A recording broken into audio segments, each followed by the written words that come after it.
예레미야가 1장 12절 말씀부터 보겠습니다. 너무 좀 길어서 읽으면서 좀 잘라서 할게요. 예레미야가 1장 12절 1장 12절 지나가는 모든 사람들이여 너희에게는 관계가 없는가 나의 고통과 같은 고통이 있는가 볼지어다. 여호와께서 그의 진노하신 날에 나를 괴롭게 하신 것이로다. 높은 곳에서 나의 골수에 불을 보내어 이기게 하시고 내 발 앞에 그물을 치사 나로 물러가게 하셨으며 종일토록 나를 피곤하게 하여 황폐하게 하셨도다. 내 죄악의 멍에를 그의 손으로 묶고 얽어 내 목에 올리사 내 힘을 피곤하게 하셨으며 내가 감당할 수 없는 자의 손에 주께서 나를 넘기셨도다. 주께서 내 영토한 나의 모든 용사들을 없는 것 같이 여기시고 성회를 모아 내 청년들을 부수시며 처녀 딸 유다를 내 주께서 술틀에 밟으셨도다. 이로 말미암아 내가 운이 내 눈에 눈물이 물같이 흘러내리며 나를 위로하여 내 생명을 회복시켜 줄 자가 멀리 떠났음이로다. 원수들이 이김에 내 자녀들이 외롭도다. 자, 여기까지 한번 보겠습니다. 그 12절에 지나가는 모든 사람들이여 너희에게는 관계 없는가? 나의 고통과 같은 고통이 있는가 볼지어다. 이렇게 지금 선지자가 이제 물어보잖아요. 근데 이거는 지나가는 모든 사람들은 이 고통을 모릅니다. 어떤 고통이에요? 예루살렘이 파괴되는 고통, 성전이 무너지는 고통, 언약 백성들이 다 포로로 팔려가는 그런 고통에 대해서 지나가는 사람들은 알 수 없어요. 누가 아는 겁니까? 언약 백성들만 아는 거죠. 참 언약 백성들에게는 그러니까 비언약 백성들이죠. 이방인들이 모르는 아픔이 있어요. 이게 언약 백성으로 부름받았다고 하는 것은 사실은 있다는 나의 존재가 깨지는 어떤 과정이기 때문에 이방인들이 모르는 고통이 있습니다. 주님이 함께 하신다라고 하는 것은 나의 존재를 보강해주고 내 존재를 막 지켜주고 육성시켜주는 게 아니에요. 이게 참 큰 착각인데 제가 페이스북에 이제 어떤 방글라데시 목사님하고 이제 이렇게 친구가 돼서 가끔씩 그분이 글을 올리시는데 어젠가 올리는 글 I need God 나는 하나님이 필요하다. Every second of my life 내 모든 어떤 삶의 순간마다 세컨드 춘가? 세컨드 내 모든 삶의 매 순간 그 1초마다 I need God 하나님이 필요하다 그러는 이제 그런 문구를 올렸더라고요. 그 방글라데시 목사님이 모든 사람들이 예수를 믿을 때는 I need God 나는 필요하다 당신이 그래서 하나님을 필요로 해서 믿잖아요. 이게 다 우상인 거예요. 쉽게 말하면 제가 느낀 것은 방글라데시 목사님도 똑같다. 한국 사람들이나 다 자기들의 필요로 하나님을 지금 찾고 있는 거죠. 내가 필요해서 부르는 예수가 그 참된 하나님이겠습니까? 다 우상이죠. 제가 다 댓글을 달아놨어요.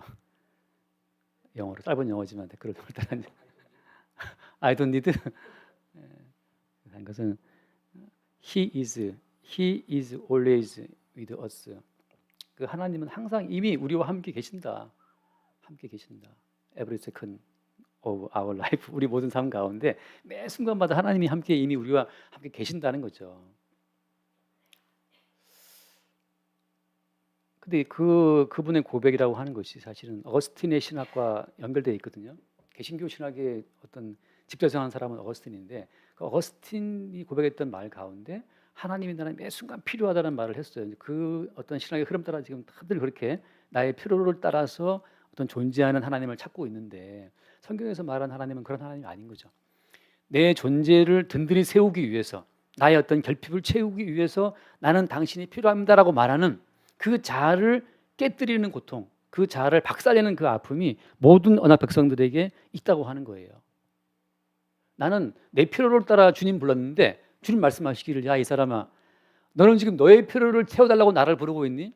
아니야 나는 처음부터 나의 필요를 위해서 너를 만들었으라고 말씀하시거든요. 하나님이 하나님 필요를 위해서 우리나라를 창조하시고 그분의 필요를 위해서 우리를 인도해 가시는 거거든요. 그분의 필요를 따라서 우리를 가난하게도 하시고 부하게도 하시고 그분 필요를 따라서 우리를 죽이기도 하고 살리기도 하시는 거거든요. 그분의 필요와 그분의 계획과 그분의 언약에 몽땅 내 인생을 던지고 맡기는 자들이 언약 백성이고 그들이 성도예요. 성도. 인간이 만든 종교는 항상 I need God 나는 당신이 필요하다 이렇게 부르지만 나는 신이 필요하다. 에덴 동산에 추방된 이후로 인간의 모든 삶은 항상 결핍의 연속이기 때문에, 가시와 엉겅퀴의 어떤 저주의 연속이기 때문에 어떤 인간들도 다 항상 어떤 결핍에, 항상 부족감에 시달리고 있습니다. 돈이 많은 사람은 아쉬운 게 없을까요? 대통령은 아쉬운 게 없을까요? 요즘에 뉴스 보면서 뭐 김건희 여사 뭐 내조를 해야 된다 뭐 그러는데, 저는 그거 항상 웃음이 나는 게, 결혼한 이후로 한 번도 김건희 여사가 밥을 한 적이 없다는 거 아니에요. 항상 윤석열이가 밥했다면서요. 요리를 또 좋아하시고, 윤 대통령이. 그래서 밥에 항상 그 양반이 했다요. 항상 그분이 밥했는데 무슨 내조를 다시 노대를 해요, 내조를. 아마 지금 대통령 지금 뭐 수리하고 있다는, 거기 들어가도 아마 대통령이 아마 밥 해줄 걸. 물론 이제 지금은 이제 다 법적으로 다 요리사가 다 파송되기 때문에 다 하겠지만,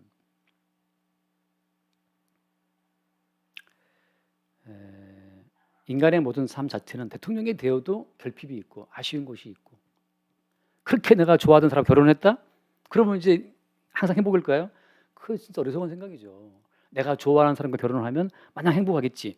정말 세상 물정 모르는 사람이고, 인간이 살고 있는 이 땅 자체가 지금 에덴 동산에서 추방된 이후로 땅은 너로 말미암아 저주를 받아 가시와 엉겅퀴를 내고, 너는 이마에 땀이 흘러야 먹고 살 수가 있고, 너 여자는 남자를 사모해야 되고, 남자는 여자를 다스려야 되고, 그 끝없이 땀이 흘러야 되고, 끝없이 서로를 막 통제하고 감시하고 또 사랑을 갈구해야 되는 그 결핍값 속에 살아가는 것이 이 땅인데, 그래서 어때요? 자연스럽게 모든 인간은 신을, 어떤 신적 존재를 항상 요청하게 돼 있죠.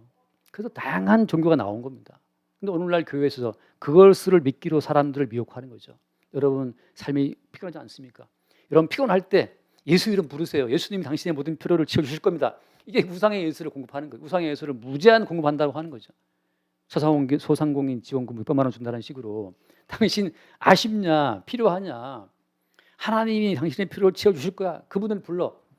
이게 지금 신을 가지고서 아까 잠깐 얘기했다시피 그 종교팔이 뭐 세일하는 것처럼 말이죠. 골라 다 골라, 그런 것처럼 그 어떤 값싼 예수를 막 전파하고 있는 거죠. 근데 주님의 언약에 붙들린 언약 백성에게는 이방인들이 모르는 고통이 있다고 하는 거예요. 어떤 고통이 있습니까?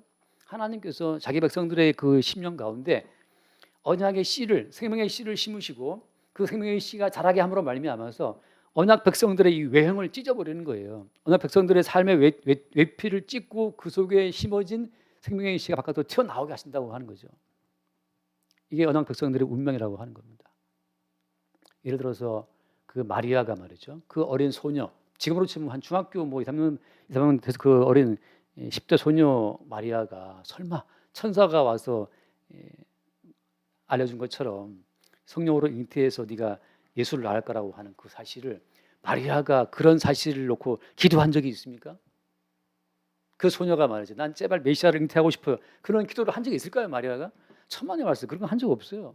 갑자기 가브리엘이 와서 큰 복을 받은 자예요. 너 이제 메시아를 잉태해서 낳을 것이다, 이름을 예수라고 하라고. 뜬금없이 아무것도 모르는 여자아이에게 주님이 그냥 천사를 보내서 예수 그리스도가 태어날 그 몸으로 그 마리아를 사용하신 거예요. 그렇게 예수님이 생명의 씨앗으로 마리아의 몸에 잉태되는 그 순간, 마리아의 개인적인 인생은 끝난 겁니다. 그 아름다운 10대의 꿈, 소녀의 꿈 다 날아갔어요. 그 예수 그리스도가 태어날 때 그 몸을 찢고 태어나는 과정을 통해서 언제 그가 하나님을 I need God, 하나님이 필요합니다, 그렇게 말한 적이 있습니까? 그냥 주님께서 주의 필요를 따라서 일방적으로 그냥 마리아를 택해서 마리아의 그 신체 속에, 그 자궁 속에 생명의 예수 그리스도를 심어 놓으신 거죠. 그게 신앙이라고 하는 거죠. 그냥 우리의 몸 가운데 주님이 생명의 씨를 그냥 확 심어버린 거예요. 그리고 그 생명의 씨가 점점 자라. 내 몸이 내 몸이 아니고 생명의 씨앗을 담은 어떤 그릇으로 우리 몸이 기능하게 되는 거죠. 그럴 때 마리아의 몸이 찢어지는 고통을 지나가는 사람들이 알겠습니까? 지나가는 모든 사람들이여 너희에게는 관계가 없는가? 나의 고통과 같은 고통이 있는가 볼지어다. 당연히 그들은 없어요. 약속이 없는 사람들, 약속의 말씀을 받지 못한 사람들은 약속의 말씀을 받은 성도의 아픔을 전혀 알지 못합니다. 그들은 자기의 필요를 따라서 하나님을 구하고, 필요를 따라서 예수의 이름을 부르고, 자기 자신을 확대해 나가고 자기 자신의 어떤 삶의 꿈을 키워나갈 뿐이죠. 오히려 주님께서는 우리를 깨뜨리고 우리를 부인시키고 우리의 꿈은 뭐 안중에도 없어요. 우리 꿈 자체는 10대 소녀의 아름다운 꿈 그런 거 없어요. 그냥 네 몸은 메시아를 잉태하게 될 그릇이다. 그걸로 끝이에요. 끝. 근데 놀랍게도 마리아 끝에 무슨 말 합니까? 말씀대로 내게 이루어지이다. 그런 고백을 해요. 저는 그 누가복음에 있는 말씀처럼 말씀대로 내게 이루어지이다. 그 고백을 한 그 마리아의 믿음이 제가 볼 때는 그거는 인간의 고백이 아니고 은혜로 주어지는 고백이거든요. 내 몸을 지금 깨뜨린다는데 네 인생 끝났다는데 이제 남자를 모르는 여자애가 애를 낳는다는 그 시대에 그 사회에 남자와 관계하지 않고 아이를 낳으면 돌로 쳐 죽임을 당해도 할 말이 없어요. 율법대로. 너 누구랑 간음했느냐. 정혼하고 나서 남자와 아직 동침하지 않았는데 애를 낳았어? 율법 어겼네. 그 자기 몸이 돌 맞아 깨져야 될지도 모르는 그 상황에서 그냥 그 마리아가 말하기를 주여 말씀대로 내게 이루어지기도 하고 그 말씀을 수용하죠. 이게 믿음이라고 하는 거고 그렇게 믿음의 복이 닥쳐온 사람들이 성도이기 때문에 성도는 이제 몸은 깨지고 평화와 아파도 말씀이 끌어가시는 그 끌림 가운데로 그냥 끌려갈 수밖에 없는 게 그게 성도의 인생이에요. 그래서 오늘 말씀에 13절 높은 곳에서 나의 골수에 불을 보내어 이기게 하시고 이거 위로부터 약속의 보좌로부터 계시의 세계로부터 그냥 골수에 불을 던지는 것처럼 우리의 삶에 하나님이 불을 질러 버립니다. 내가 지키고 싶었던 내 삶을 지킬 수가 없어요. 종일토록 나를 피곤하게 하여 황폐하게 하셨도다. 그 다음 내 죄악의 멍에를 그의 손으로 묶고 얽어 내 목에 올리사. 이게 참 뭐냐 하면 약속의 말씀 받은 그 다음부터는 이제 자기 자신이 죄인이라고 하는 그 증거를 매일 보는 상황 속으로 끌려 들어가요. 우리가 왜 죄인인가? 근데 주님 말씀 내 죄악의 멍에를 그의 손으로 묶고 얽어 내 목에다 올렸다고 주님이. 너 죄인 맞잖아 하고 계속 우리의 죄를 주님께서 찾아갖고 우리 목에다가 그 죄를 묶고 얽어가지고 다 올려버려요. 그래서 내 힘을 표현하였다. 내가 감당할 수 없는 자의 손에 주께서 나를 넘기셨다. 그 모든 죄로 말미암아 고통을 받게 하시고 그 죄로 말미암아 나를 바벨론의 포로 끌려가게 하시면서 우리가 이처럼 바벨론의 포로로 끌려가게 되는 것이 마땅하다. 다시 말해서 이렇게 망하고 이렇게 고통당해도 나는 주여 할 말이 없는 죄인이 맞습니다라고 하는 것을 그걸 납득을 시키는 거예요. 우리에게.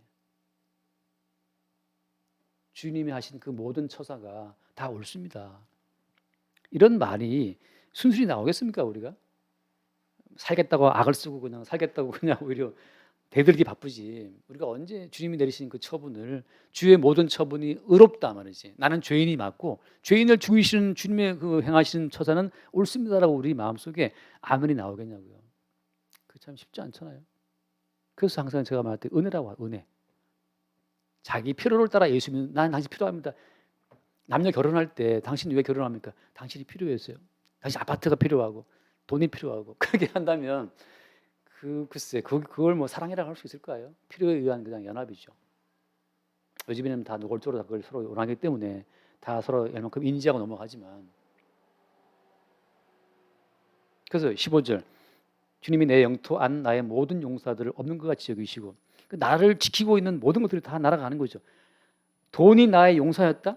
1억 원이 마치 1억 원이 1억의 어떤 군사처럼 나를 지키고 있었는데 다 날아간 거예요. 10억 명의 군사가 나를 에워싸는 것처럼 돈 10억이 있으면 든든할 것 같죠. 근데 주님이 그 10억을 다 날아가게 하시는 거죠. 나를 지키는 군사가 이제 하나도 없어. 그 군사가 돈이라고 친다면 말이죠. 나를 지키는 돈이 아무것도 없어. 성회를 모아 내 청년들을 부수시며 처녀딸 유다를 내 주께서 술틀에 밟으셨다. 성회라고 하는 그 모든 것들 쉽게 말해서 우리가 뭔가 하나님을 기리고 예배하면서 의지했던 그 모든 것들이 다 박살나는 거예요. 에레미야 애가는 지금 그 박살나는 그 모든 상황을 다시 되짚으면서 슬퍼하는 탄식의 노래입니다. 근데 여러분 이 슬픔 자체가 이게 복이라는 사실을 볼 수 있어야 되는데 잠시 말씀드릴게요. 그 다음 16절 이로 말미암아 내가 우니 내 눈에 눈물이 물같이 흘러내리며 나를 위로하여 내 생명을 회복시켜 줄 자가 멀리 떠났음이로다. 원수들이 이김에 결국 내가 여러 번 말씀드리지만 성도는 원수들에 의해서 패배하는 자들이에요. 어떤 성도도 어떤 인간도 자의 힘과 지혜로 원수를 이길 수가 없습니다. 결국 약속의 민족 이스라엘은 바벨론 이방인의 손에 의해서 완전히 망하고 성전 다 초토화되고 말이죠. 다 포로로 끌려가는 거예요. 우리의 힘과 우리의 지혜로는 내 육신의 정욕도 이길 수가 없고 안목의 정욕, 이생의 자랑 못 이긴다는 사실. 그러니까 여러분 우리는 매일매일 원수에 의해서 질 것을 그냥 진다고 생각하세요. 우리에게는 이길 수 있는 아무런 자원이 없다는 것을 받아들여야 됩니다. 무슨 큐티를 하고 기도를 3시간 하면 이길 수 있을까요, 원수를?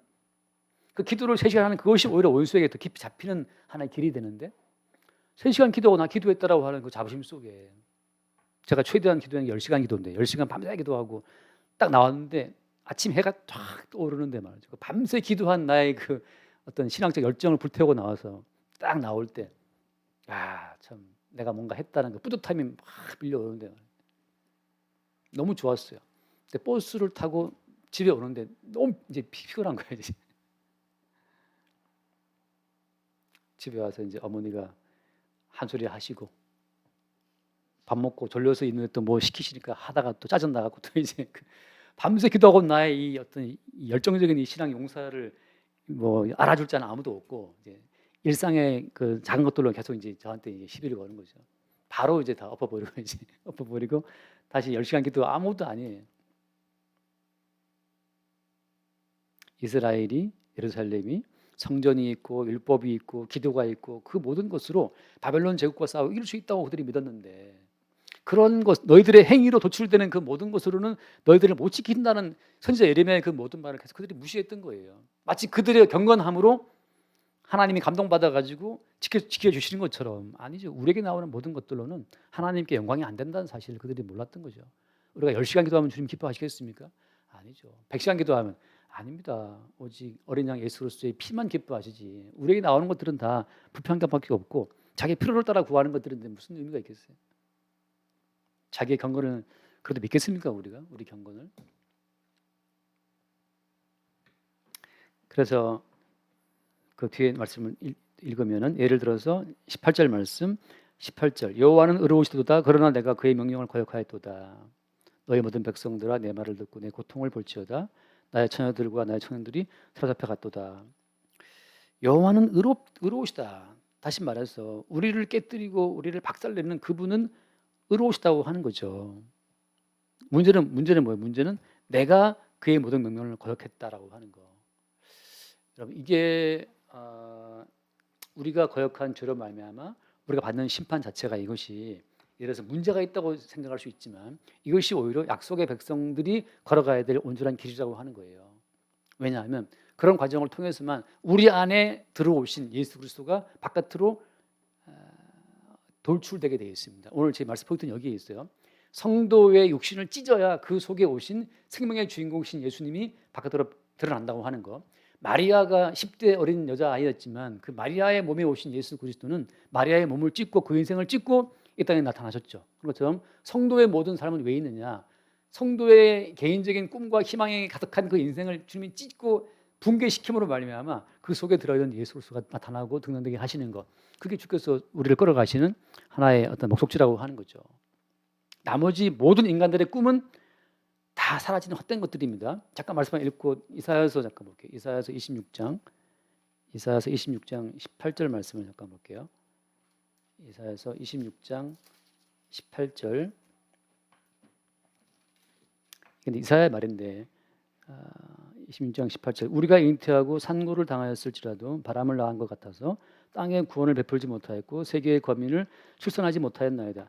우리가 잉태하고 상고당하는 것처럼 우리가 잉태한 것은 어떤 결과물을 낳았어요.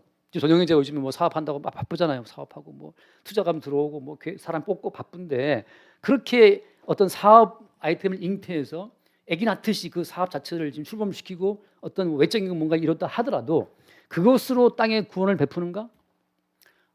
그건 정말 안개 같은 거예요. 뭐가 되는 것 같지만 전영희의 죽음과 함께 다 날아가 버리는 아무것도 아니라는 거죠. 땅에 구원을 베풀지 못하고 세계와 세계의 거민을 출산하지 못했다. 아무것도 아닌 겁니다. 그런데 예를 들어 요한복음 잠깐 요한복음 16장 예수님께서 지금 하시는 이야기를 잠깐 보면 요한복음 16장 20절 말씀 볼게요. 요한복음 16장 20절.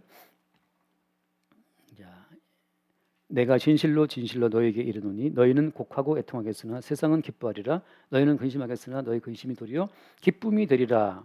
여자가 해산하게 되면 그때가 이르렀으므로 근심하나 아기를 낳으면 세상에 사람 난 기쁨으로 말미암아 그 고통을 다시 기억하지 아니합니다.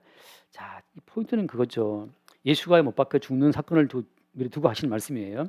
사람들은 예수를 못 박아 죽여놓고 기뻐하고 즐거워한다는 거죠. 누구가 곡할 때 제자들은 곡하고 애통하는데 예수님이 못 박혀 죽임 당했으니까 제자들은 곡하고 슬퍼하고 애통하는데 세상은 도리어 막 기뻐하는 건데 그 뒤에 나오는 말씀 그러나 어때요? 너희 근심이 도리어 기쁨이 될 것이다. 그럼 사실 말씀이 여자가 해산하게 되면 막 굉장히 근심하잖아요. 아기를 어떻게 낳을까? 근데 아기를 낳고 태어난 아기를 안고 있을 때 고통을 다 잊어버릴처럼 기뻐하는 것처럼 22절 지금은 너희가 근심하나 내가 다시 너희를 보리니 너희 마음이 기쁠 것이요 너희 기쁨을 빼앗을 자가 없으리라. 여러분 성도의 인생은 예수 그리스도를 출산하고 예수 그리스도를 밖으로 나타내는 것이 그게 성도의 인생이에요. 예수께서 밖으로 드러나실 때에는 우리의 자아를 주님이 찢고 이거 붕괴시키기 때문에 다 근심 염려하고 있지만 나의 인생이 깨지는 과정을 통해서 나타난 예수 그리스도를 볼 때 그때 성도의 인생 가운데 기쁨이 있다고 하는 겁니다. 그 뒤에 말씀 한번 읽고 넘어갔거든요. 그날에는 너희가 아무것도 내게 묻지 아니하리라. 네, 물을 필요가 없는 게 내 인생의 어떤 결과를 통해서 예수님이 나타나신 것만 늘 보니까 이래서 예수님께서 못 박혀 죽으신 것이고 이래서 주님께서 홀로 완성하신 것이고 삶의 모든 구비마다 다 예수 그리스도를 보는 자들 마음속에는 더 이상 물을 곳이 없어요. 주님 그때 왜 그랬어요? 나한테 왜 그랬어요? 하는 이병헌이 가방 들고 와 나한테 왜 그랬어요? 너 나에게 모욕감을 줬으면 그런 명화 대사 그 왜 그랬어요? 그 질문이 필요 없다니까요. 뭘 알기 때문에 내 인생의 모든 이렇게 내 인생 끌고 오신 그 모든 목적은 예수 그리스도를 나타내기 위한 과정이라는 사실을 아니까 이렇게 해서 내 인생을 통해서 예수를 포기하신 것이구나를 알 때 그때 인생의 모든 의문이 다 풀리는 거죠. 마치 요셉이 형들에게 배반당하고 팔려가고 보디바라의 집에 종살이하고 감옥 들어가가지고서 그 흔히 말하는 개고생했는데 요셉은 어느 순간까지만 해도 나는 왜 형들에게 배반당하고 팔려와서 종살이를 해야 되고 감옥살이를 해야 되는가 그 모든 의문의 늘 잡고 있었지만 나중에 요셉이 무슨 말을 합니까? 나를 이곳에 보내신 분은 형들이 아니다. 사람이 아니고 하나님이다. 나를 미리 보내서 이스라엘을 구원케 했다고 하는 하나님의 경륜을 그가 봤을 때 그때 어때요? 아무것도 죽기 물을 게 없죠. 이것 때문이었구나라고 하는 거. 여러분 우리가 우리 인생에 뭔가 의문이 많다는 것은 아직 예수 그리스도가 우리의 몸을 찢고 아직 안 달아났기 때문이거든요. 그러나 이제 기도하시라 개봉박도 얼마 안 남았습니다. 주님이 계속 우리 인생을 치고 깨뜨릴 거니까 내가 진실로 진실로 너에게 구하노니 너희가 무엇이든지 아버지께 구하는 것을 내 이름으로 주시리라. 지금까지 너희가 내 이름으로 아무것도 구하지 아니하였으나 구하라 그리하면 받으리니 너에게 기쁨이 충만하리라. 이 말씀도 오해의 사람들이 자꾸 내 이름으로 구하라 그러는데 구해봤자 자기 욕망 따라 구하잖아요. 그거 말하는 게 아니에요. 이미 예수 그리스도가 출산된 사람은 예수 그리스도를 중심으로 놓고 모든 걸 보기 때문에 그리스도 예수 안에서 움직이는 세상 모든 천지 만물의 경륜을 그거 본다는 거예요. 그 안에서 주 앞에 모든 걸 구할 수 있는 거죠. 무엇을 구해도 천지 만물의 모든 경륜 자체가 예수 그리스도의 나타남을 위해서 움직이는 거기 때문에 이게 참 안면 사람한테 황당한 말일 수 있습니다. 잠깐 요한계시록 말씀, 요한계시록 12장. 요한계시록은 시간과 공간을 초월해서 항상 있는 주님의 경륜과 계획을 보여주는 거예요. 그러니까 요한계시록은 시간에 매이지 않고 공간에 매이지 않습니다. 요한계시록 12장 1절에 보면 12장 1절 하늘에 큰 이적이 보이니 해를 옷 입은 한 여자가 있는데 그 발 아래에는 달이 있고 그 머리에는 12별의 관을 썼더라. 하늘에 뭐가 보여요?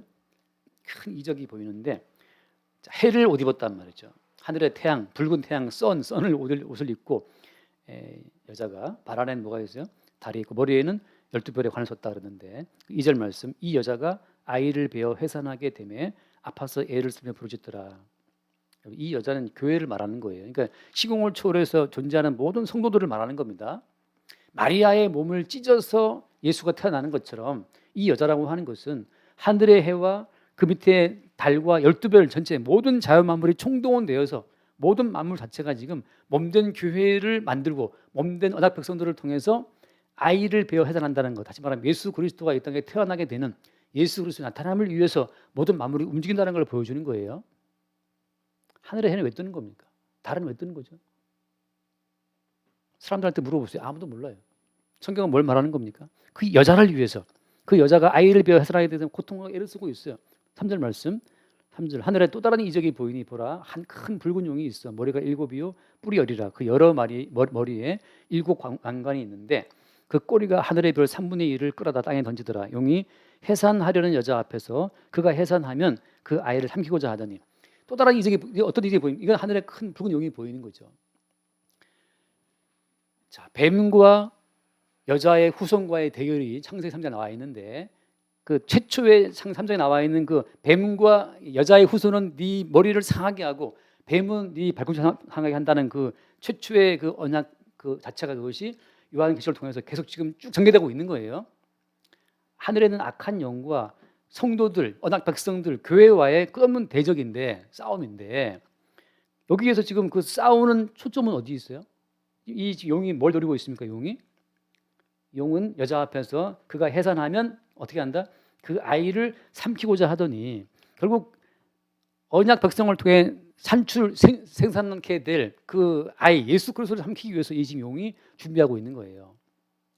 그래서 예수가 태어났을 때 헤롯이 군대를 보내 다 죽여버리잖아요. 베들레헴 지경 아이들을. 다시 말하면 하늘에 있는 이 모든 시공을 초월한 계시 자체가 지상에서는 헤롯 왕이 예수님을 죽이려고 군대 보냈던 것처럼 역사가 드러나는 거죠.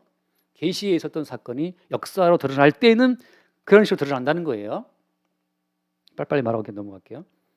그래서 5절, 여자가 아들을 낳으니 이는 장차 철장으로 만국을 다스릴 남자라. 그 아이를 하나님 앞과 그 보좌 앞으로 올려가더라. 이제 예수님께서 이 땅에서 어둠의 권세를 머리를 깨뜨리고 하늘로 올라가신 이후에 6절, 그 여자가 광야로 도망하며 거기서 1260일 동안 그를 양육하기 위하여 하나님께서 예비하신 곳이 있더라. 이 여자는 광야로 간다는 거죠. 여기서 또 많은 분들이 광야가 어디 있는가 막 자꾸 그러는데, 이 광야는 지상의 특정한 장소를 말하는 게 아닙니다. 요한계시록은 특정한 시간과 장소를 초월한 계시적인 사건 자체를 두고 말하는 거기 때문에 언제 어디서든지 간에 역사를 따라서 특정하게 택한 백성들을 양육하기 위한 어떤 특별한 공간 자체가 항상 준비되어 있다고 하는 거예요. 이 광야가 어디인가, 예배하신 어디인가, 또 막 찾느라 사람들이 미국에 어떤 무슨 뭐 광야 무슨 골짜기 있다 뭐 그런 말도 있고 복잡한데, 그런 말 믿을 게 하나도 없어요. 마지막 때 여기 더 저기 있다 그 말 믿을 필요가 없는 것이, 이런 공간 자체는 성령으로 말미암아 특정한 시대를 따라 항상 예배되는 장소입니다. 중요한 건 뭐냐? 그 여자, 언약 백성 혹은 교회, 몸된 교회 자체는 항상 주님께서 이 몸된 교회를 양육하기 위한 특별히 섭리하시는 어떤 그런 장소와 시간이 있다는 거죠. 그러니까 심지어 뭐 지하 교회라 하더라도 거기에서 또 몰라요. 예수 그리스도를称賛하고 끝없이 예수 그리스도의 나타남을 보게 되는 사람들이 모여 있으면 거기가 주님이 예비하신 곳이죠. 그러니까 계속해서 성도는 자기 인생을 깨뜨리면서 돌출되는 예수 그리스도를 나타내고 그 예수님을 증거하고 그 예수님의 살아계심을 보게 되고, 그런 사람들이 성도의 인생이에요. 그래서 성도의 인생은 그 인생 자체가 어떻게 보면 참 험악하다고 표현할 수 있습니다. 이걸 잠깐 그 창세기 40장 말씀에 보면 야곱이 한 고백이지만, 창세기 47장 9절 말씀 볼게요. 창세기 47장 9절에 야곱이 자기를 소개한 이야기입니다. 사실 저도 여기 공감하는데, 47장 9절, 야곱이 바로에게 아뢰되 내 나그네 길에 세월이 130년이니이다. 야곱 나이를 말하는 겁니다. 130년. 내 나이가 얼마 못 되니 우리 조상의 나그네 길의 연주에 미치지 못하나 험악한 세월을 보냈나이다. 야곱이 자기 인생을 한마디로 앞서게 표현한 말이 험악한 세월을 보냈습니다. 왜냐?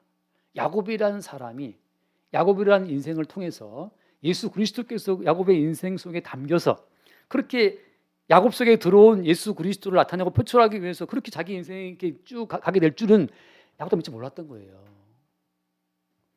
아브라함이 이삭을 낳고 이삭이 야곱을 낳고 야곱이 또 쭉 나와서 결국 그때 예수가 태어나시는데, 예수 그리스도를 담고 예수 그리스도를 나타내기 위한 인생으로 야곱이 차출된 거고 징발된 거예요.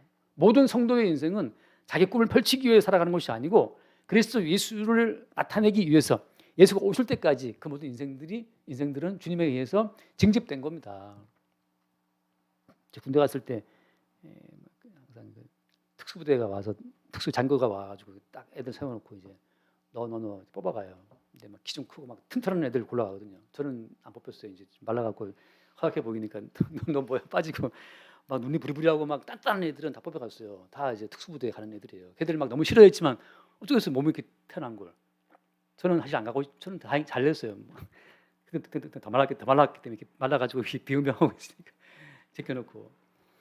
야곱은 그렇게 그리스도 예수를 닮게 한 그릇으로 징집된 자기 때문에 계속 이제 야곱의 인생은 깨지고 깨지면서 그 속에 있는 예수 그리스도가 드러나는 인생인 거예요. 그래서 험악한 세월입니다. 야곱은 장자권 받고 나서 장자권 받으면 잘 될 줄 알았거든요. 쉽게 넘어간 건데 그렇지 않아요.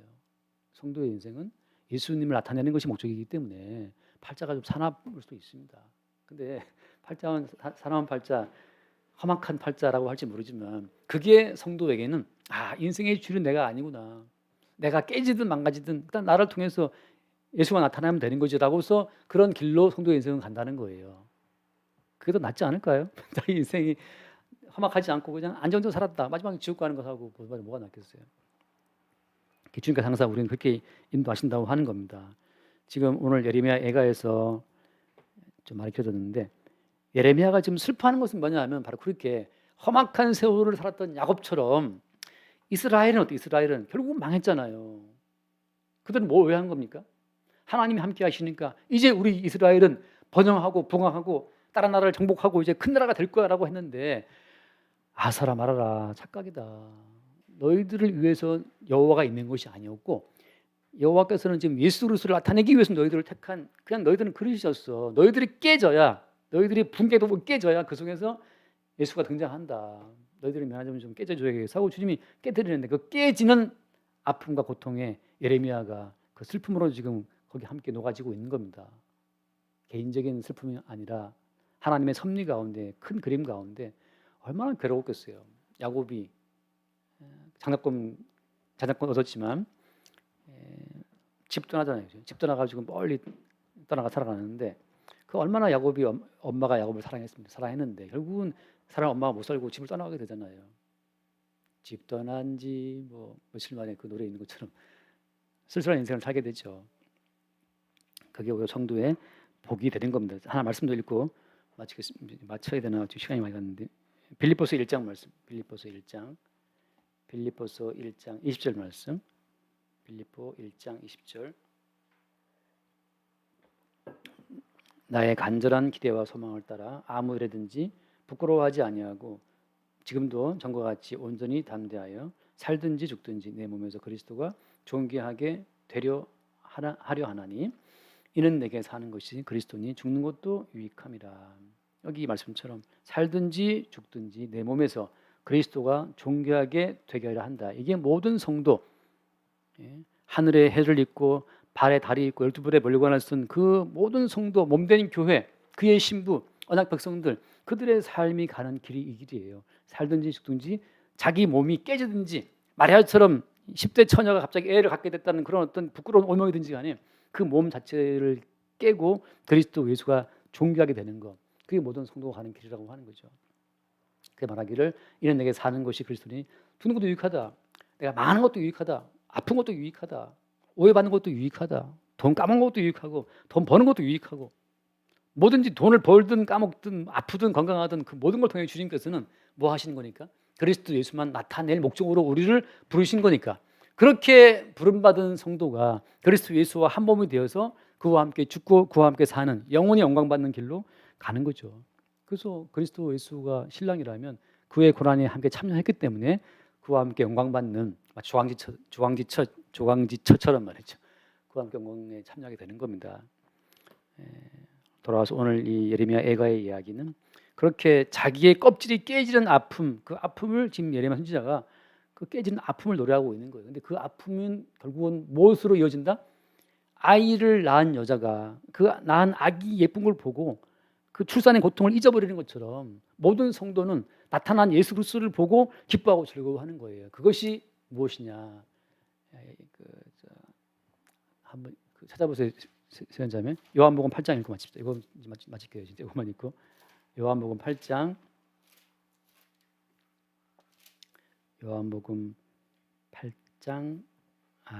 56절 말씀 8장 56절 8장 56절 너희 조상 아브라함은 나의 때 볼 것을 즐거워하다가 보고 기뻐하였느니라. 아브라함은 왜 본토 친척 아비 집을 떠나서 그 머나먼 유랑길을 떠나야 했나요? 고향집에 살고 싶은 그 어떤 안온한 그 인생을 원했던 아브라함의 삶은 깨져버린 겁니다. 말씀을 떠나서 그냥 본토를 버리고 고향을 버리고 친척을 버리고 아비 집을 떠나서 그냥 떠나온 거죠. 뭐 때문에? 그렇게 힘들었는데 나중에 뭘 보고 기뻐한 거예요? 이 모든 과정이 예수 그리스도를 나타내기 위한 인생이었다는 것을 보고 어때요?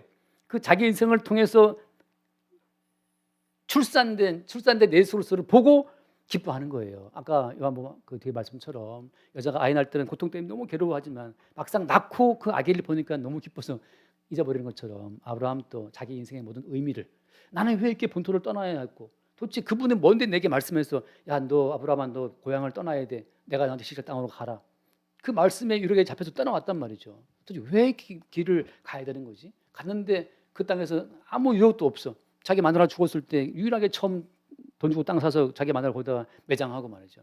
그렇게 인생을 떠돌아 했었던 그 이유를 몰랐는데 설마 아브라함과 다윗 사슴 예수 그리스도 세계라 자기 인생을 통해서 예수가 나타나게 될 줄은 몰랐는데 나중에 자기 인생을 통해 나타난 예수 그리스도를 보고 너무 기쁘고 즐거운 거죠. 여러분 성도가 언제 기쁜 겁니까?